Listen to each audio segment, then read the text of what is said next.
രാജ്യത്തെ ഉന്നത വിദ്യാഭ്യാസ രംഗം കേന്ദ്രീകരിച്ചും കേന്ദ്ര സർവകലാശാലകൾ കേന്ദ്രീകരിച്ചും സംഘപരിവാറിന്റെ നേതൃത്വത്തിൽ ആസൂത്രിതമായ ഇടപെടലുകൾ നടന്നുകൊണ്ടിരിക്കുകയാണ്. ഏറ്റവും ഒടുവിൽ കഴിഞ്ഞ ഏതാനും ആഴ്ചകൾക്ക് മുമ്പ് നടന്ന കേന്ദ്ര ബജറ്റിൽ പോലും ഉന്നത വിദ്യാഭ്യാസ രംഗത്ത് എത്രമാത്രമാണ് പ്രാധാന്യം നൽകിയത് എന്നത് നമ്മൾ മനസ്സിലാക്കിയാൽ ആസൂത്രിതമായി പിന്നാക്ക മുസ്ലിം ദലിത് വിദ്യാർത്ഥികളുടെ അവസരങ്ങളും ആനുകൂല്യങ്ങളും റദ്ദു ചെയ്യുന്ന സമീപനങ്ങൾ നമുക്ക് കാണുവാൻ കഴിയും. Pre metric scholarship, post metric scholarship, Maulana Azad fellowship ഉൾപ്പെടെയുള്ള ഏറ്റവും പ്രധാനപ്പെട്ട ഫെലോഷിപ്പുകൾ തുടർച്ചയായി റദ്ദു ചെയ്യുന്ന സമീപനങ്ങൾ, അതിനനുവദിക്കേണ്ട ഫണ്ടുകൾ വെട്ടിക്കുറച്ചുകൊണ്ടുള്ള സമീപനങ്ങൾ കേന്ദ്ര ബജറ്റിൽ നാം കാണുകയുണ്ടായി. യഥാർത്ഥത്തിൽ ബജറ്റ് വെട്ടിക്കുറക്കുന്നതിലൂടെ വിദ്യാഭ്യാസ രംഗത്തിന് ഇത്തരത്തിലുള്ള മാറ്റിവെക്കലുകൾ സംഭവിക്കുന്നതോടുകൂടി ആസൂത്രിതമായി ഇന്ത്യയിലെ ഉന്നത വിദ്യാഭ്യാസ രംഗത്ത് നിന്ന് പിന്നാക്ക മുസ്ലിം ദലിത് വിദ്യാർത്ഥികൾ ആസൂത്രിതമായി പുറകോട്ട് പോകുവാനുള്ള സാഹചര്യങ്ങൾ കേന്ദ്ര സർക്കാർ സംഘപരിവാർ നടത്തിക്കൊണ്ടിരിക്കുന്നു എന്ന് നമുക്ക് കാണുവാൻ കഴിയും. ഇങ്ങനെ കേന്ദ്ര സർക്കാരിൻ്റെ ഒരു ഭാഗത്തുള്ള ഭരണകൂടത്തിൻ്റെ ശ്രമങ്ങൾ നടന്നുകൊണ്ടിരിക്കുന്നതോടൊപ്പം തന്നെ കേന്ദ്ര സർവകലാശാലകൾ കേന്ദ്രീകരിച്ചുകൊണ്ടും ആസൂത്രിതമായ ഇടപെടലുകൾ, കാവ്യവൽക്കരണ ശ്രമങ്ങൾ വർഷങ്ങളായി നടന്നുകൊണ്ടിരിക്കുന്നത് നമുക്ക് കാണുവാൻ കഴിയും. രാജ്യത്തെ ഏറ്റവും പ്രധാനപ്പെട്ട സർവകലാശാലകളിൽ നമുക്കറിയാവുന്ന പേരുകളാണ് ഡൽഹിയിലെ ജാമിയ മില്ലിയ ഇസ്ലാമിയയും അലിഗഡ് മുസ്ലിം സർവകലാശാലയുമൊക്കെ. പക്ഷേ രാജ്യത്തെ ധാരാളക്കണക്കിന് കേന്ദ്ര സർവകലാശാലകളിൽ പറയുന്നതോടൊപ്പം ചില പ്രത്യേകമായ സാഹചര്യങ്ങൾ, ചില അനുഭവങ്ങൾ, ഏറ്റവും ഒടുവിൽ ഇന്നു അടക്കം നടന്ന ചില സംഭവങ്ങളിലൂടെ മുന്നോട്ട് പോയാൽ ഈ സർവകലാശാലകളെ ആസൂത്രിതമായി കേന്ദ്ര സർക്കാർ വേട്ടയാടുന്നതായി നമുക്ക് കാണുവാൻ കഴിയും. രാജ്യത്തെ ന്യൂനപക്ഷ പദവിയുള്ള ക്യാമ്പസുകളാണ് ജാമിയ മില്ലിയ സർവകലാശാലയും അലിഗഡ് സർവകലാശാലയും. അതോടൊപ്പം തന്നെ പേരിൽ തന്നെ ഉറുദു എന്ന് ആലേഖനം ചെയ്യപ്പെട്ട മൗലാന ആസാദ് നാഷണൽ ഉറുദു യൂണിവേഴ്സിറ്റി ഹൈദരാബാദിൽ സ്ഥിതി ചെയ്യുന്ന മാനു സർവകലാശാലയും, ആ സർവകലാശാലകളെയും ആസൂത്രിതമായി കേന്ദ്ര സർക്കാരിൻ്റെ നേതൃത്വത്തിൽ വേട്ടയാടുന്നതായിട്ട് നമുക്ക് കാണുവാൻ കഴിയും. അതിൽ ഏറ്റവും പ്രധാനപ്പെട്ട ഒരു കാര്യമെന്ന് പറയുന്നത് ഈ 3 ക്യാമ്പസുകളിലും കേന്ദ്ര സർവകലാശാലകളിലും കഴിഞ്ഞ നിരവധി വർഷങ്ങളായി വിദ്യാർത്ഥി യൂണിയൻ പ്രവർത്തിക്കാനുള്ള അനുവാദം നൽകുന്നില്ല എന്ന് നമുക്ക് കാണുവാൻ കഴിയും. വിദ്യാർത്ഥി യൂണിയൻ പ്രവർത്തിക്കാനുള്ള അനുവാദം നൽകാത്തതിലൂടെ വിദ്യാർത്ഥികൾക്ക് സംഘടിക്കുവാനും അവരുടെ ആവശ്യങ്ങളും പ്രശ്നങ്ങളും ഇടപെടലുകളും സമർപ്പിക്കുന്നതിനുള്ള വേദി ഇല്ലാതാവുകയും വിദ്യാർത്ഥികളുടെ ജനാധിപത്യപരമായ അവകാശത്തെ റദ്ദു ചെയ്യപ്പെടുകയും ചെയ്യുകയാണ്. എന്തുകൊണ്ടാണ് ഈ 3 ക്യാമ്പസുകളിൽ മാത്രം വിവിധ കാരണങ്ങൾ പറഞ്ഞ് പതിറ്റാണ്ടുകളായി, വർഷങ്ങളായി വിദ്യാർത്ഥി യൂണിയനുള്ള പ്രവർത്തനത്തിനുള്ള സ്വാതന്ത്ര്യം നിഷേധിച്ചുകൊണ്ടിരിക്കുന്നത്? ജാമിയ മില്ലിയ സർവകലാശാലയിൽ 2 പതിറ്റാണ്ടിലധികമായി രാജ്യത്തെ സ്വാതന്ത്ര്യ സമര പോരാട്ടത്തിലടക്കം ഏറ്റവും മികച്ച ഉത്തരവാദിത്തങ്ങൾ അതല്ലെങ്കിൽ പ്രതിനിധാനങ്ങൾ നിർവഹിച്ച ഒരു സർവകലാശാല കഴിഞ്ഞ 2 പതിറ്റാണ്ടായി വിദ്യാർത്ഥി യൂണിയൻ പ്രവർത്തിക്കാനുള്ള അനുമതിയോ അതല്ലെങ്കിൽ തിരഞ്ഞെടുപ്പുകളോ നടക്കുന്നില്ല. അലിഗഡ് സർവകലാശാലയും, രാജ്യത്തെ ഏറ്റവും പ്രധാനപ്പെട്ട വിദ്യാർത്ഥി യൂണിയൻ തെരഞ്ഞെടുപ്പ് നടന്നിരുന്ന അലിഗഡ് സർവകലാശാലയും കഴിഞ്ഞ നിരവധി വർഷങ്ങളായി വിദ്യാർത്ഥി യൂണിയൻ തെരഞ്ഞെടുപ്പ് നടക്കുന്നില്ല. കഴിഞ്ഞ വർഷത്തെ ചില പ്രശ്നങ്ങളുടെ പേര് പറഞ്ഞ് രാജ്യത്തെ ഏറ്റവും പ്രധാനപ്പെട്ട മറ്റൊരു സർവകലാശാലയായ ഹൈദരാബാദിലെ മൗലാന ആസാദ് ഉറുദു നാഷണൽ യൂണിവേഴ്സിറ്റിയും കഴിഞ്ഞ വർഷത്തെ വിദ്യാർത്ഥി യൂണിയൻ തെരഞ്ഞെടുപ്പ് റദ്ദു ചെയ്തതായ സമീപനം നമുക്ക് കാണുവാൻ കഴിയും. പേരിൽ മുസ്ലിം വിദ്യാർത്ഥികൾ ധാരാളമായി പഠിക്കുന്ന ഈ ക്യാമ്പസുകളെ വ്യത്യസ്ത കാരണങ്ങൾ പറഞ്ഞ്, വിദ്യാർത്ഥി പ്രതിഷേധങ്ങൾ പറഞ്ഞ് വിദ്യാർത്ഥികളുടെ ജനാധിപത്യപരമായ അവകാശമായ വിദ്യാർത്ഥി യൂണിയൻ പോലും പ്രവർത്തിക്കാനുള്ള അനുവാദം നിഷേധിച്ചുകൊണ്ടിരിക്കുന്നതായിട്ട് നമുക്ക് കാണുവാൻ കഴിയും. ധാരാളക്കണക്കിന് വിദ്യാർത്ഥി വിരുദ്ധ വേട്ടകൾ തുടർന്നുകൊണ്ടിരിക്കുന്ന സാഹചര്യത്തിൽ കൂടിയാണ് വിദ്യാർത്ഥികൾക്ക് ജനാധിപത്യപരമായ സംഘടിക്കാനുള്ള അവകാശത്തെ പോലും റദ്ദു ചെയ്യുന്നത് നമുക്ക് കാണുവാൻ കഴിയും. അതോടൊപ്പം തന്നെ കൂട്ടി വായിക്കേണ്ടതാണ്, ഈ ജാമിയ മില്ലിയ സർവകലാശാലയുടെയും അലിഗഡ് സർവകലാശാലയുടെയും ന്യൂനപക്ഷ പദവി എടുത്തു കളയുന്നതിന് വേണ്ടി കേന്ദ്ര സർക്കാർ തന്നെ ആസൂത്രിതമായ ശ്രമങ്ങൾ നടത്തുകയും സുപ്രീം കോടതിയിലടക്കം അതിലുള്ള ശ്രമങ്ങൾ നടത്തി മുന്നോട്ട് പോവുകയും ചെയ്ത് നമുക്ക് കാണുവാൻ കഴിയും. നിരവധിയായ പിന്നാക്ക മുസ്ലിം വിദ്യാർത്ഥികൾക്ക് അവരുടെ അതിജീവനവും ഉന്നത വിദ്യാഭ്യാസവും കരസ്ഥമാക്കുന്നതിന് വേണ്ടി അശ്രാന്തമായ പരിശ്രമങ്ങളും അതുപോലെ തന്നെ ധാരാളം സാധ്യതകളും നിലനിൽക്കുന്ന രാജ്യത്തെ ഏറ്റവും പ്രധാനപ്പെട്ട കലാലയങ്ങളെ, അതിൻ്റെ ചരിത്രത്തെയും അതിൻ്റെ നിലനിൽപ്പിനെയും അതിൻ്റെ അതിജീവനത്തെയും ആസൂത്രിതമായി റദ്ദു ചെയ്യുന്നതായിട്ട് നമുക്ക് കാണുവാൻ കഴിയും.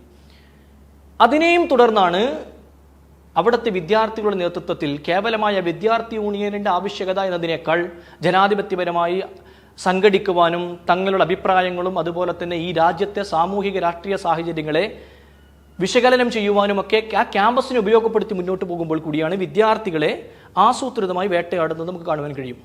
അത് മറ്റെങ്ങുമുള്ള ക്യാമ്പസിനേക്കാൾ ആസൂത്രിതമായി ജാമിയ മില്ലയിലും അലിഗഡിലും ഉൾപ്പെടെയുള്ള ക്യാമ്പസിൽ നിലനിൽക്കുന്നതായിട്ട് നമുക്ക് കാണുവാൻ കഴിയും. ഇതിനെയുമാണ് നമ്മൾ വളരെ അപകടത്തോടു കൂടി കാണേണ്ടത്.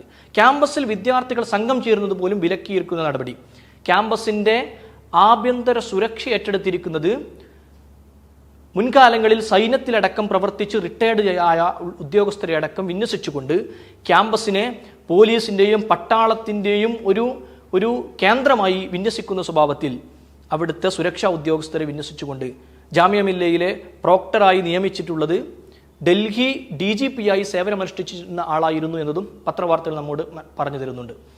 ആ അർത്ഥത്തിൽ ക്യാമ്പസിൻ്റെ ആഭ്യന്തര ഇടപെടലുകൾ, സുരക്ഷാ ഉത്തരവാദിത്തങ്ങളൊക്കെ സൈനികവൽക്കരിച്ചുകൊണ്ടുള്ള വിദ്യാർത്ഥി വേട്ടക്കാണ് ജാമിയ മില്ലയിൽ തുടക്കം കുറിച്ചിരിക്കുന്നത് നമുക്ക് കാണുവാൻ കഴിയും. നമുക്കറിയാം, രാജ്യം തന്നെ കണ്ട ഏറ്റവും വലിയ വിദ്യാർത്ഥി വേട്ടകളിൽ ഒന്നായിരുന്നു പൗരത്വ പ്രക്ഷോഭത്തെ തുടർന്ന് ജാമിയ മില്ലയിൽ ഡൽഹി പോലീസിന്റെ നേതൃത്വത്തിൽ നടത്തിയ ആസൂത്രിതമായ വിദ്യാർത്ഥി നരഹത്യ നമുക്ക് കാണുവാൻ കഴിയും. വിദ്യാർത്ഥികളെ അവർ പഠിക്കുന്ന ലൈബ്രറിക്കകത്തും ബാത്റൂമിനകത്തും പള്ളിയിലും ക്യാമ്പസിൻ്റെ വിവിധങ്ങളായ ഇടങ്ങളിലും ഡൽഹി പോലീസ് ക്യാമ്പസിനകത്ത് പ്രവേശിച്ച് വിദ്യാർത്ഥികളെ മൃഗീയമായി തല്ലിച്ചതച്ച, അവരുടെ ജീവന് ഹാനികരമായി ജീവൻ നഷ്ടപ്പെടുന്ന വിധത്തിൽ ഡൽഹി പോലീസ് പെരുമാറിയ കാഴ്ചകൾ നമ്മളെല്ലാവരും കണ്ടതാണ്. അത്തരത്തിലുള്ള ശ്രമങ്ങൾ വീണ്ടും അനുവദിക്കുന്നതിനുള്ള എല്ലാ അർത്ഥത്തിലുള്ള അനുവാദവും നൽകിക്കൊണ്ട് ജാമിയ മില്ലയുടെ അധികാരികൾ മുന്നോട്ട് പോകുന്നതായിട്ട് കാണുവാൻ കഴിയും. ജാമിയ മില്ലയിൽ നടന്ന വിദ്യാർത്ഥി വേട്ടയ്ക്കെതിരായി കഴിഞ്ഞ ദിവസം സർവകലാശാലയിലെ വിദ്യാർത്ഥികൾ ഒത്തുചേർന്നുകൊണ്ട് അതിന് അനുസ്മരണ പരിപാടി സംഘടിച്ചപ്പോൾ ആ പരിപാടി നടത്തിയതിനെതിരെയാണ്, വിദ്യാർത്ഥികൾക്കെതിരെയാണ് ജാമിയ മില്ലയിലെ അധികൃതർ നടപടി സ്വീകരിച്ചത്. അത്തരം ജനാധിപത്യപരമായ സംഘാടനങ്ങളെ പോലും ഇല്ലാതാക്കുന്ന സമീപനങ്ങൾക്കെതിരെ വിദ്യാർത്ഥികൾ ഒത്തുചേരുകയും 24 മണിക്കൂറും നീണ്ടു നിൽക്കുന്ന പ്രതിഷേധത്തിന് നേതൃത്വം നൽകുകയും ചെയ്ത ഒടുവിലാണ്, കഴിഞ്ഞ ദിവസമാണ് പുലർച്ചെ 3 മണി മുതൽ 5 മണി വരെ നീണ്ടു നിൽക്കുന്ന ഡൽഹി പോലീസിന്റെ നേതൃത്വത്തിലെടുക്കുന്ന ക്രൂരമായ വിദ്യാർത്ഥി വേട്ടയിലൂടെ ആ പ്രതിഷേധങ്ങളെപ്പോലും ഇല്ലാതാക്കാനുള്ള ശ്രമം നടന്നത്. നമ്മൾ ആലോചിച്ച് നോക്കണം. മരം കോച്ചുന്ന തണുപ്പിൽ വിദ്യാർത്ഥികളുടെ ജനാധിപത്യപരമായ അവകാശങ്ങൾക്ക് വേണ്ടി ക്യാമ്പസിനകത്ത് പ്രതിഷേധങ്ങളുമായി ഇരുന്നിരുന്ന വിദ്യാർത്ഥികളെ ക്യാമ്പസിൻ്റെ അധികൃതർ ഡൽഹി പോലീസിനെ വിളിച്ചു വരുത്തി ആരുമില്ലാതിരുന്ന പ്രത്യേകമായ സമയത്ത് 3 മണി മുതൽ 5 മണി വരെയുള്ള സമയത്ത് വിദ്യാർത്ഥികളെ മൃഗീയമായി ആക്രമിച്ച് കസ്റ്റഡിയിലെടുത്ത് ഡൽഹിയിലെ വിവിധങ്ങളായ പോലീസ് സ്റ്റേഷനുകളിലേക്ക് അവരെ കസ്റ്റഡിയിലെടുത്ത് കൊണ്ടുപോകുന്ന കാഴ്ചയാണ് നമ്മൾ ഇന്നത്തെ പകലിൽ കണ്ടത്. രാവിലെ വിവരങ്ങൾ അറിഞ്ഞു വരുന്ന വിദ്യാർത്ഥികൾ അറിയുന്നത് പ്രതിഷേധത്തിന് നേതൃത്വം നൽകിയിരുന്ന 20ഓളം വിദ്യാർത്ഥികൾ കാണാനില്ല. അന്വേഷിക്കുമ്പോൾ അവരുടെ മൊബൈൽ ഫോണിൽ ലഭിക്കുന്നില്ല. അന്വേഷിക്കുമ്പോൾ വിവിധങ്ങളായ പോലീസ് സ്റ്റേഷനുകളിലായി പല വിദ്യാർത്ഥികൾ ചിഹ്നിച്ചെതിർ നിൽക്കുന്നു. പല വിദ്യാർത്ഥികളെക്കുറിച്ചും വിവരങ്ങളില്ല. അങ്ങനെ ഒരു പകൽ നീണ്ട ആശങ്കകൾക്കൊടുവിലാണ് വിദ്യാർത്ഥികളെ കണ്ടെത്തുകയും അവരെ പുറത്തിറക്കുവാനും ഒക്കെ കഴിയുന്ന സാഹചര്യമുണ്ടായത്. ഞാൻ പറഞ്ഞു വരുന്നത്, നമ്മുടെ രാജ്യത്തെ ഏറ്റവും പ്രധാനപ്പെട്ട സർവകലാശാലയിലെ നടന്നുകൊണ്ടിരിക്കുന്ന ഏറ്റവും ഒടുവിലത്തെ സംഭവത്തെക്കുറിച്ചാണ് സൂചിപ്പിച്ചത്. മലയാളി വിദ്യാർത്ഥികളായ ഫ്രറ്റർണിറ്റി മൂവ്മെൻറ്റിൻ്റെ ക്യാമ്പസ് യൂണിറ്റ് നേതാക്കളായ ജിയാദ്, അതുപോലെ തന്നെ ആഷിഖ് ഉൾപ്പെടെയുള്ള വിദ്യാർത്ഥികൾ കഴിഞ്ഞ ദിവസത്തെ ഡൽഹി പോലീസിൻ്റെ മൃഗീയമായ ഈ ആക്രമണത്തിനും അതുപോലെ തന്നെ കസ്റ്റഡിയിലെടുക്കുന്നതിനും അറസ്റ്റ് ചെയ്യുന്നതിനുമൊക്കെ ഇരയാകേണ്ടി വന്നതും നമുക്ക് കാണാൻ കഴിയുന്ന സാഹചര്യമാണ്, വസ്തുതയാണ്.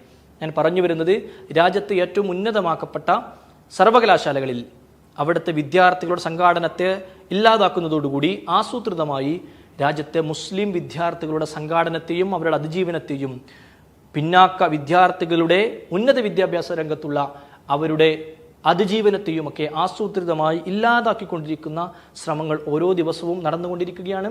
അതിനെ കേവലമായ ഒരു വിദ്യാർത്ഥി പ്രക്ഷോഭങ്ങളായും വിദ്യാർത്ഥി വിരുദ്ധ നടപടികളായും ചിത്രീകരിക്കുന്നതിന് പകരം അതൊരു ജനതയുടെയും ഒരു വിദ്യാർത്ഥി സമൂഹത്തിൻ്റെയും ഈ രാജ്യത്തിൻ്റെയും ഒക്കെ അതിജീവനത്തിൻ്റെ വഴിയായിക്കൊണ്ടും അതിജീവനത്തിൻ്റെ പോരാട്ടമായിക്കൊണ്ടുമൊക്കെയുള്ള സമരങ്ങളുടെ വഴിയിലെ അടയാളങ്ങളും അതുപോലെ തന്നെ പ്രതിനിധാനങ്ങളായി മനസ്സിലാക്കുകയും അത്തരം പ്രതിഷേധങ്ങൾക്കും അത്തരം പ്രതിനിധാനങ്ങൾക്കും നമ്മളുടെ മുഴുവൻ ആളുകളുടെയും എല്ലാ അർത്ഥത്തിലുള്ള അഭിവാദ്യങ്ങളും അതുപോലെ തന്നെ ഐക്യദാർഢ്യങ്ങളും പിന്തുണകളുമായി കൊണ്ടും നമുക്ക് മുന്നോട്ട് പോകുവാൻ കഴിയണം. ഈ സർവകലാശാലകളെ, അത് ഈ രാജ്യത്തിൻ്റെ ചരിത്രമൂറുന്ന സർവകലാശാലകളായ, രാജ്യത്തെ ഏറ്റവും അറിയപ്പെടുന്ന സർവകലാശാലകളെ നമുക്ക് അതിൻ്റെ അതിജീവനത്തെ മുന്നോട്ട് കൊണ്ടുപോകുവാനും അതിനെ നിലനിർത്തുവാനും രാജ്യത്തെ ധാരാളക്കണക്കിന് വരുന്ന പിന്നാക്ക സമൂഹത്തിന്, മുസ്ലിം സമൂഹത്തിന് അതിന് ആത്മവിശ്വാസത്തിൻ്റെ കേന്ദ്രങ്ങളായി കൂടി നിലനിൽക്കുവാൻ അത്തരം വിദ്യാഭ്യാസ കേന്ദ്രങ്ങൾ നമുക്ക് മുന്നോട്ട് കൊണ്ടുപോകാൻ കഴിയണം. നമുക്ക് ആ അർത്ഥത്തിൽ ധാരാളം ഇനിയും എഴുന്നേറ്റ് നിൽക്കാനുണ്ട്.